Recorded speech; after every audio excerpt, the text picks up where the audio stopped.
જે ટોપિક છે એમાં આપણે વાત કરવાની છે પ્રેરકત્વ, એને કહેવાય ઇન્ડક્ટન્સ. પ્રેરણ છે એને કહેવાય ઇન્ડક્શન. જે વિદ્યુત ચુંબકીય પ્રેરણની આપણે અગાઉ વાત કરી, તો એની આપણે ફરીવાર ચર્ચા કરીએ. પ્રેરકત્વ એટલે શું? તો કે જ્યારે આપણે માની લો કે આ રીતે બે ગૂંચળાઓ લઈએ છીએ, સમજ આ ગૂંચળું એક અને એની બાજુમાં તમે બીજું એક વાહકતાનું ગૂંચળું મૂકેલું, આ બીજું. જ્યારે તમે એક ગૂંચળામાંથી પ્રવાહ પસાર કરો છો, ગૂંચળા બે માંથી આપણે પ્રવાહ પસાર કરશો એટલે શું થશે? તો કે આની અંદર ચુંબકીય ક્ષેત્ર ઉત્પન્ન થશે. ઈ ચુંબકીય ક્ષેત્રની જે ચુંબકીય ક્ષેત્ર રેખાઓ છે એ બીજા ગૂંચળા સાથે સંકળાય, એટલે એવું કહેવાય કે આના ચુંબકીય ફ્લક્સમાં જે ફેરફાર થશે એ બધો ફેરફાર આની સાથે લિંક થશે, કારણ કે તમે આ બેને નજીકમાં મૂકેલ છે. જો આના ચુંબકીય ફ્લક્સમાં ફેરફાર થાય તો આપણે ફેરેડેના નિયમ અનુસાર આ ગૂંચળામાં EMF છે પ્રેરિત થશે, જેને આપણે પ્રેરિત EMF છે કહીશું.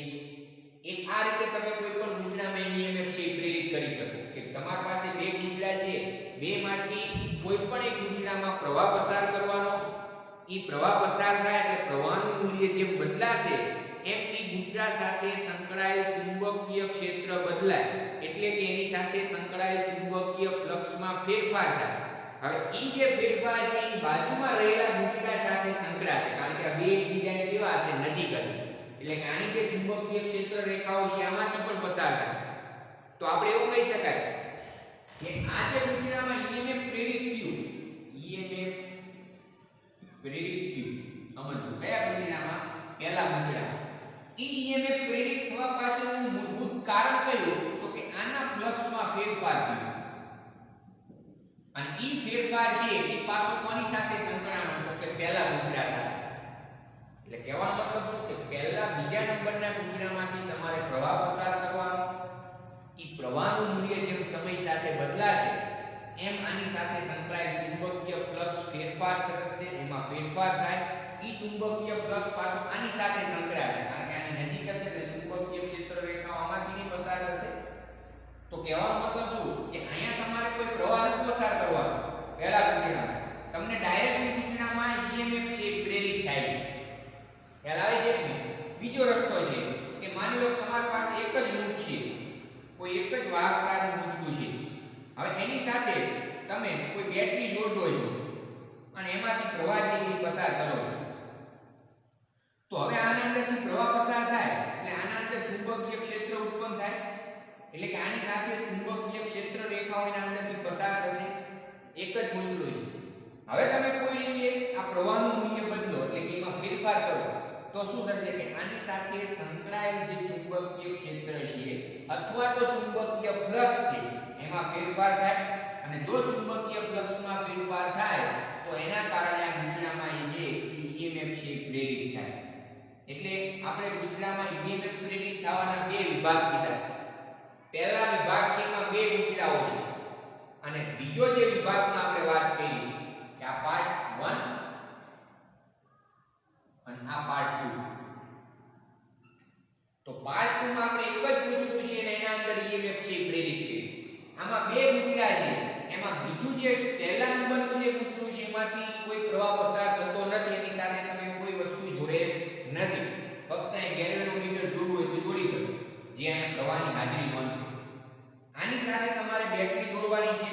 બેટરી જોડશો એટલે એમાંથી પ્રવાહ પસાર કરશે, આના ચુંબકીય ફ્લક્સમાં ફેરફાર થાય, અને ઈ ફેરફારને કારણે આમાં જે છે EMF પ્રેરિત થાય બીજા ગૂંચળામાં.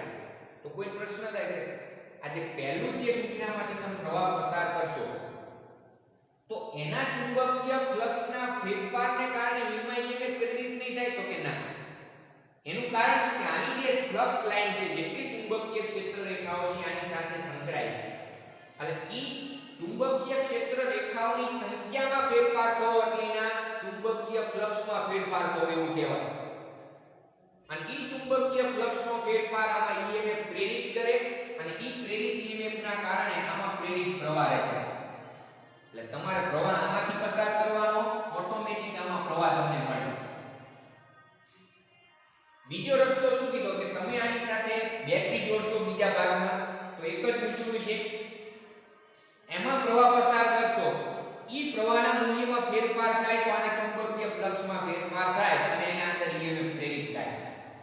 તો આ બંને ઉપરથી આપણે એક નિષ્કર્ષ એક તારણ ઉપર આવી શકીએ કે કોઈ પણ ગૂંચણામાં ચુંબકીય ફ્લક્સમાં થતો ફેરફાર એ તેમાંથી પસાર થતા વિદ્યુત પ્રવાહના સમપ્રમાણમાં હોય એટલે કે ચુંબકીય ફ્લક્સમાં થતો ફેરફાર એટલે કે એનું ચુંબકીય ફ્લક્સ એ તેમાંથી પસાર થતા વિદ્યુત પ્રવાહના સમપ્રમાણમાં હોય છે એટલે કે ચુંબકીય ફ્લક્સ એ પ્રવાહના સમપ્રમાણમાં કહેવાય જો પ્રવાહનું મૂલ્યમાં વધારો થાય તો ચુંબકીય ફ્લક્સમાં વધારો થશે જો પ્રવાહનું મૂલ્ય ઘટાડો તો ચુંબકીય ફ્લક્સ માં ઘટાડો થશે એટલા માટે આપણે આવું લખી શકીએ કે psi b ચલે છે I સમપ્રમાણતાની નિશાની દૂર થાય એટલે અહીંયા અચળાંક આવશે ઈ અચળાંકને કેપિટલ L વડે દર્શાવો ઇન્ટુ I સમજો હવે માની લો કે આ જે L છે તો L બરાબર શું મળે તો કે psi b upon I અને આ જે L છે એને કહેવાય પ્રેરકત્વ શું કહેવાય પ્રેરકત્વ અથવા તો પ્રેરણ અચળાંક પ્રેરણનો શું કહેવાય અચળાંક જેને આપણે ઇન્ડક્ટન્સ કહીશું શું કહીશું ઇન્ડક્ટન્સ તો હવે જો અહીંયા શબ્દ આવે છે આપણે 7મા ચેપ્ટરમાં જે ઇન્ડક્ટરની વાત કરી હતી એ ઇન્ડક્ટર એટલે બીજું કંઈ નહીં વાહકતાનું કોઈ પૂછવું છે કે જેને આપણે L વડે દર્શાવીશું એનો એકમ છે શું છે તો કે હેનરી છે હવે માની લો કે ગૂંચળામાં આંટાની સંખ્યા n હોય તો એ દરેક આંટા સાથે સંકળાયેલ ફ્લક્સ છે psi b હોય દરેક ગૂંચળામાં આ જે ફ્લક્સ સંકળાશે એ દરેક આંટા સાથે સંકળાય જો કુલ આંટાની સંખ્યા n હોય તો કુલ ફ્લક્સ કેટલું સંકળાશે તો કે n psi b અને એને કોના સમપ્રમાણમાં હોય તો એમાંથી પસાર થતા પ્રવાહ પાછી તમે અહીંયા સમપ્રમાણતાની નિશાની દૂર કરશો એટલે જે આપણે અચળાંક કીધું એ અચળાંક L into I L બરાબર મળશે n psi b છેદમાં I આ બેમાં ડિફરન્સ શું તો કે આ n આંટાવાળા ગૂંચળા માટે છે અને આ જે સૂત્ર છે એક આંટાવાળા ગૂંચળા માટે છે તમે n ની કિંમત 1 મૂકી દો તો સૂત્ર આવી જાય psi b upon I જેમાં L ને આપણે કહીશું પ્રેરકત્વ જેનો એકમ હેનરી અને એનું પારિમાણિક સૂત્ર લખશું જો એનું પારિમાણિક સૂત્ર છે આપણે લખ્યું છે એનું પારિમાણિક સૂત્ર શું થાય તો m1l2t 2 આ પૂછાય છે m1l2t 2 a m1l2t 2 a 2 આ ઇન્ડક્ટન્સ નું પારિમાણિક સૂત્ર થશે કોઈ પણ ગૂંચળું છે એનું જે ઇન્ડક્ટન્સ છે ગૂંચળાના ભૌમિતિક આકાર એના દ્રવ્ય એના ઉપર આધારિત હોય છે જેમ આપણે કેપેસિટર કહીશું તો જે સમાંતર પ્લેટ કેપેસિટર છે એ કેપેસિટન્સ નું સૂત્ર જો તમને યાદ હોય તો આપણે આવું લખ્યું C =ε0 A/d એટલે કે જે સમાંતર પ્લેટ કેપેસિટર નું કેપેસિટન્સ હોય એ બે પ્લેટો વચ્ચેના અંતર પ્લેટના ક્ષેત્રફળ અને એ બે પ્લેટો વચ્ચેનું જે માધ્યમ હોય એ માધ્યમની પરમિટિવિટી ઉપર આધારિત હોય છે એટલે કે માધ્યમના દ્રવ્ય ઉપર આધારિત હોય છે વચ્ચે તમે કયું માધ્યમ રાખેલું છે સેમ એ જ રીતે ઇન્ડક્ટન્સ જે હોય એ જે છે એ પણ જે વિદ્યુત પ્રવાહ એના ઉપર નિર્ભર કરશે અને સાથે સાથે એ પણ ગૂંચળું જે છે એના પરિમાણ છે એના ભૌમિતિક આકાર છે એના ઉપર પણ ડિપેન્ડ કરે છે તો હવે અહીંયાથી આપણે પ્રેરકત્વ છે એના બે વિભાગ છે એની ચર્ચા કરવાની છે જેમાં પહેલું જે છે આત્મ પ્રેરકત્વ જેને કહેવાય સેલ્ફ ઇન્ડક્ટન્સ જો આપણે પ્રેરણની વાત કરી કે તમારી પાસે બે મેથડ છે કે બે ગૂંચળાની મદદથી તમે આ પ્રેરણ છે સમજાવી શકો એક જ ગૂંચળું છે ને તમારે વિદ્યુત ભાર એટલે કે વિદ્યુત ચુંબકીય પ્રેરણ સમજાવવું છે તો એ પણ સમજાવી શકાય એના ઉપરથી આ બે પેટા વિભાગ પડશે પહેલા આપણે વાત કરશું આત્મ પ્રેરકત્વની જો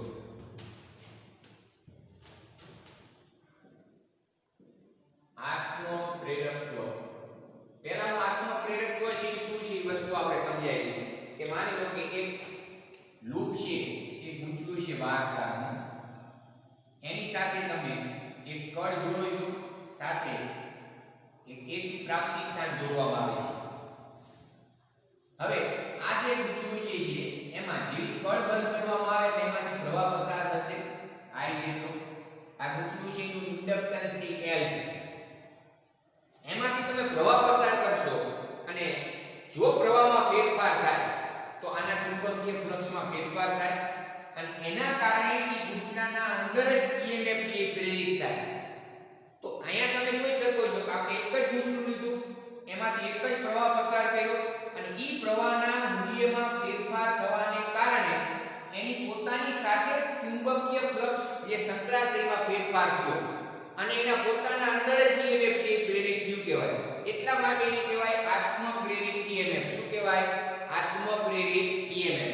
જો અહીંયા ગૂંચળામાં આટાની સંખ્યા n હોય તો આપણે આના માટે આવું લખી શકીએ કે n psi b ચલે છે I.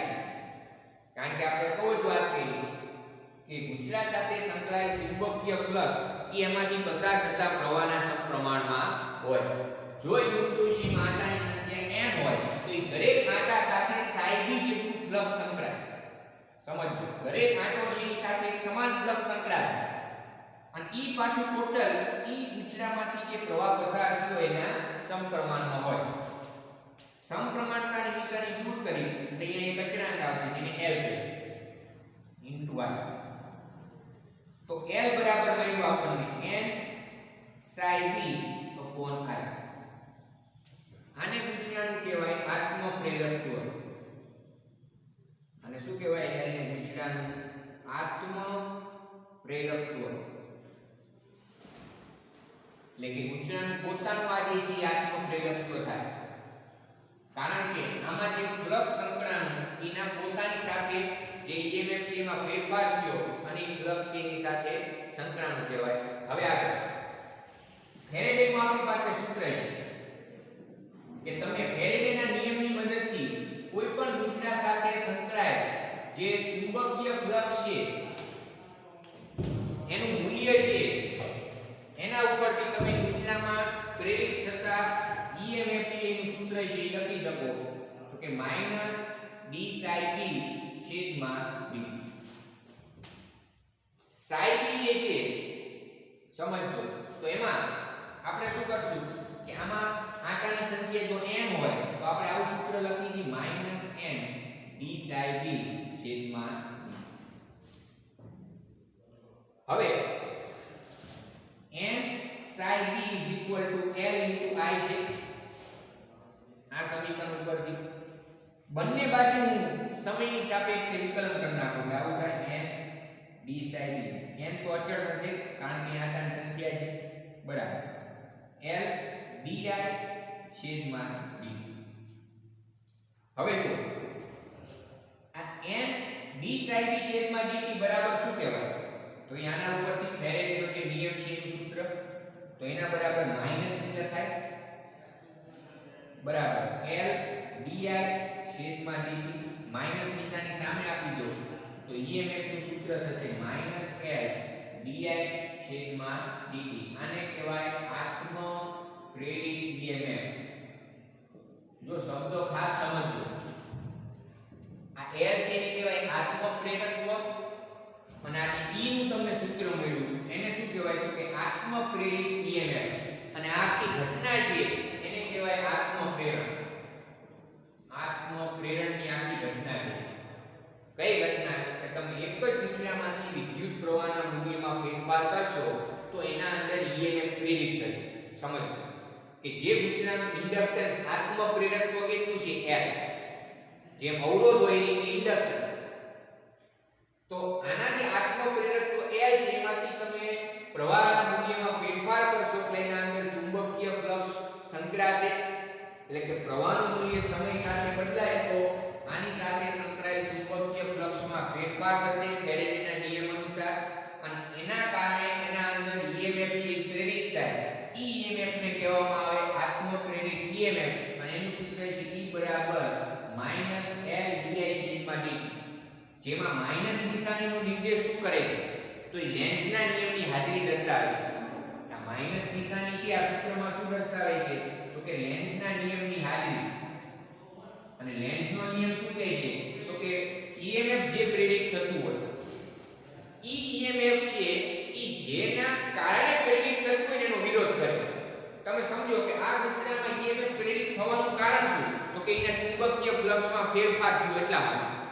ચુંબકીય ફ્લક્સમાં ફેરફાર કઈ રીતે થયો? તો કે એના અંદરથી તમે જે પ્રવાહ પસાર કર્યો એ પ્રવાહના મૂલ્યમાં ફેરફાર થયો એટલા માટે.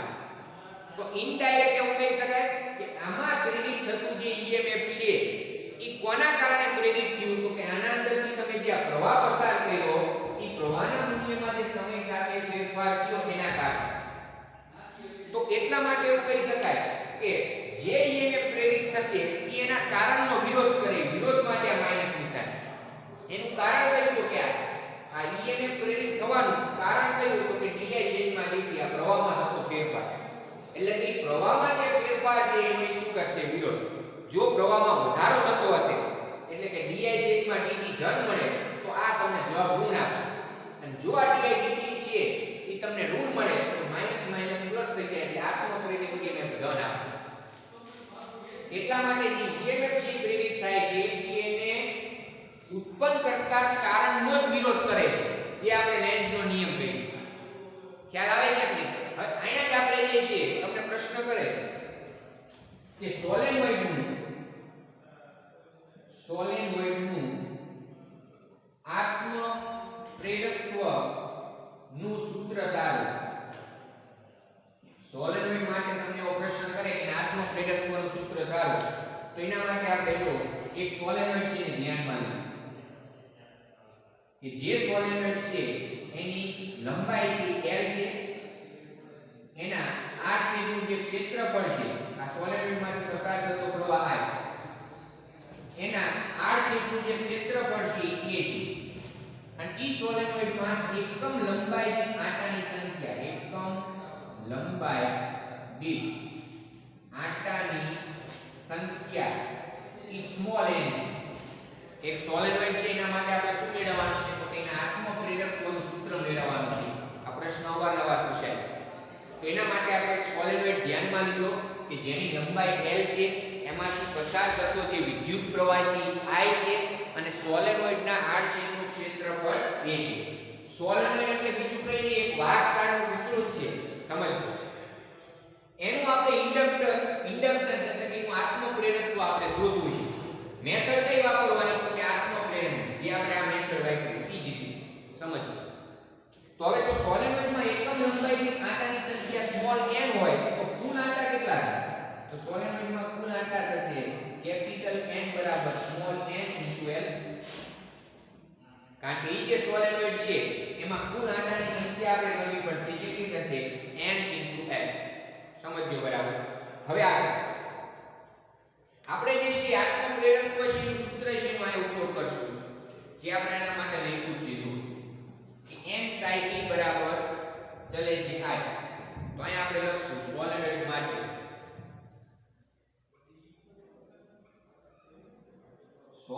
માટે મારે આ મેળવવું પડશે n psi t. n એટલે જે આંટાની સંખ્યા છે તો n બરાબર આપણે અગાઉ જ કીધું કે સોલેનોઇડમાં કુલ આંટા કેટલા? તો કે small n * L. psi b એટલે ફ્લક્સ. તો ફ્લક્સનું સૂત્ર આપણને ખબર છે B a cos θ, જેમાં થીટા છે B અને A સદિશ વચ્ચેનો ખૂણો છે. જે અહીંયા કેટલો હશે? તો કે 0. એટલે કે ફ્લક્સ થશે મહત્તમ B * A. એટલે અહીંયા જે ફ્લક્સ લખાશે B * A, જેમાં B એટલે ચુંબકીય ક્ષેત્ર. તો આપણે અગાઉ ભણી ગયા કે સોલેનોઇડના અંદરના વિસ્તારમાં જે ચુંબકીય ક્ષેત્ર છે કેટલું હોય? તો એ આપણને ખબર છે B ની કિંમત μ0 n I. આ સોલેનોઇડના અંદરના વિસ્તારમાં શું છે? ચુંબકીય ક્ષેત્ર. એટલે આ આપણા માટે શું થશે? તો કે μ0 n2 A * L * I થશે બરાબર n psi b. હવે હું આ I છે એને છેદમાં લઈ લઉં તો શું થશે? તો કે n psi b છેદમાં I બરાબર μ0 n2 A * L. μ0 n2 A * L. n psi b upon I. તો આને શું કહેવાય? આત્મ પ્રેરકત્વ. n psi b upon I ને આપણે શું કહીએ છીએ? આત્મ પ્રેરકત્વ. એટલે જે સોલેનોઇડ છે એનું જે આત્મપ્રેરકત્વ છે એનું સૂત્ર μ0 n² a * L μ0 n² a * L જેમાં a એટલે આડ છેદનું ક્ષેત્રફળ, l એટલે એની લંબાઈ, સ્મોલ n એટલે તો કે સોલેનોઇડમાં એકમ લંબાઈ દીઠ આંટાની સંખ્યા અને μ0 એટલે તો કે μ0 એ સોલેનોઇડના અંદરના વિસ્તારમાં સમજો શૂન્યાવકાશ વાળું માધ્યમ છે એટલા માટે શૂન્યાવકાશની પરમિએબિલિટી આવે.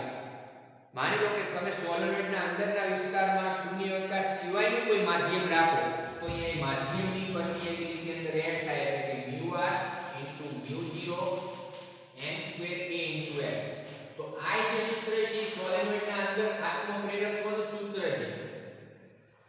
સોલેનોઇડના અંદરના વિસ્તારમાં આ સૂત્ર છે આત્મપ્રેરકત્વનું જ છે, પણ આનો ઉપયોગ ક્યારે કરી શકો કે જ્યારે સોલેનોઇડના અંદરના વિસ્તારમાં શૂન્યાવકાશ સિવાયનું કોઈ માધ્યમ આપેલું હોય અને તમને માધ્યમની સાપેક્ષ પરમિએબિલિટી ખબર હોય તો આ તમે સૂત્રનો ઉપયોગ થાય. શૂન્યાવકાશ માટે આ સૂત્ર લાગુ પાડવું છે તો એના માટે μr ની કિંમત 1 હોય તો જો એ સૂત્ર પાછું જે છે આવી જાય μ0 n² a * L. આને જે છે સોલેનોઇડ માટે આત્મપ્રેરકત્વ છે એ કહેવામાં આવે જેનો એકમ શું હશે n. તો જે સોલેનોઇડ છે એનું આત્મપ્રેરકત્વ એ ભૂમિતિ ઉપર આધાર રાખશે અને સાથે સાથે માધ્યમ છે એની પરમિએબિલિટી ઉપર પણ આધારિત હશે. કારણ કે જો તમે આ સૂત્ર છે એમાં માધ્યમની સાપેક્ષ પરમિએબિલિટી આવી જેમ કેપેસિટન્સ છે બે પ્લેટો વચ્ચેના માધ્યમની પરમિટિવિટી ઉપર આધારિત છે એ જ રીતે જે ઇન્ડક્ટન્સ હોય આત્મપ્રેરકત્વ એ કોના ઉપર આધારિત છે તો કે માધ્યમની પરમિએબિલિટી ઉપર. કારણ કે પરમિટિવિટી છે વિદ્યુત ક્ષેત્રના બધા ફોર્મ્યુલામાં આવશે અને જે પરમિએબિલિટી છે જ્યાં ચુંબકીય ક્ષેત્રની વાત હોય ત્યાં આવશે જેનું મૂલ્ય આપણને ખબર છે μ0 નું 4π × 10⁻⁷ તો અહીંયા આ જે છે પ્રશ્ન ખાસ તૈયાર